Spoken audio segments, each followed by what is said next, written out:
Hi all. Daily CA July 28. ലോക hepatitis ദിനം July 28. 2026 പ്രമേയം hepatitis let's break it down.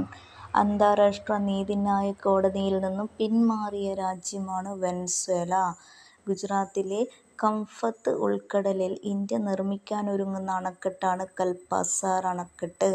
2026 ജൂലൈയിൽ നൗൾ ചുഴലിക്കാറ്റ് വീശിയ രാജ്യമാണ് ചൈന. ഗ്രീക്ക് ഫുട്ബോൾ ക്ലബ്ബായ AEK ഏഥൻസിനു വേണ്ടി കളിക്കുന്ന ഇന്ത്യൻ വനിതാ താരമാണ് മനീഷ കല്യാൺ.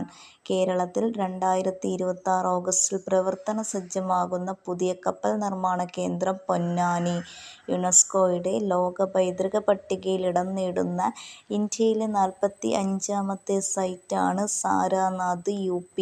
ബ്രിക്സ് ഉച്ചകോടി 2026 വേദി ഇന്ത്യ. Thank you.